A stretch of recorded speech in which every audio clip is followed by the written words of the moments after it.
Alright, here we go. We're up underneath this thing, and the measurements for the new upper control arms are 27.5 inches long, center to center, where you put the bolt.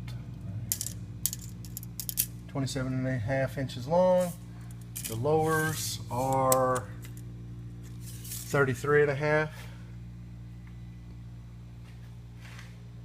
So that gives you some idea. Got the new exhaust on. It's going to have to self-adjust as these lowers are going to make contact. I mean, the uppers are going to make contact, and as you see at full droop, it's already starting to bump a little bit. Nothing to be concerned with. We extended the factory parking brake mount, and that way we were able to keep the factory setup. So that makes it easy anytime you want to go get parts. You can run down to the parts store and get those quite easily. Same thing with the JK springs. The shocks, however, because the way we mounted those are Grand Cherokee shocks. We needed the body to be down away just a little bit extra, so they're factory, but with some pretty good modifications to those. You couldn't really do that on the trail unless you had some cordless drill and stuff, some bits and stuff. Some of you probably do. What else? On the rock guards, I was going to show you the bottom here. In the instructions, it's got some dude on there with a big hammer, and it tells you to beat the snot out of the body so you can mount this new rock guard on there. And I really don't know what they're trying to do, because mine fit right there. Everything followed the contours. I had to trim right up there. I cut an inch out on both sides, and then that let it slide up there nicely. A little disappointed in the width. It doesn't cover much of the tub. I had some off-road fab rock guards that covered under there nicely, so we'll probably do something about that later.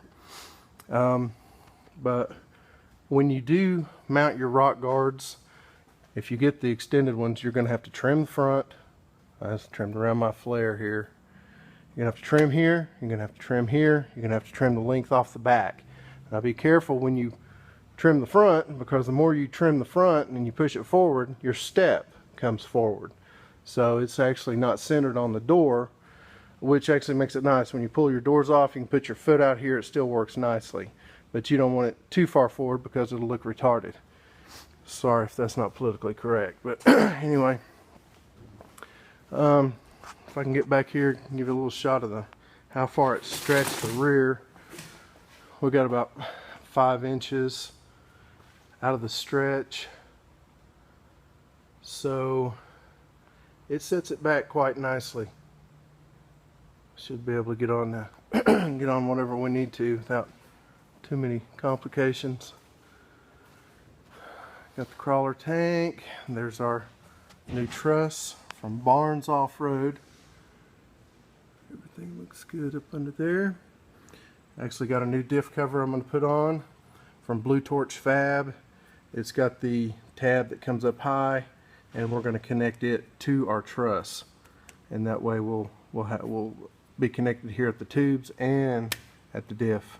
So it shouldn't go anywhere. It shouldn't go anywhere now, but you just never know. So anyway, that's the end of this build, unless I do something with the front. So anyway, hope you enjoy it. It's the big shop. Here's the brother-in-laws. If you have any questions, contact him. There you go, Carolina Axle and 4x4, and he is featured this month on the cover of 4 Wheeler magazine. Jody Treadway, he's the man.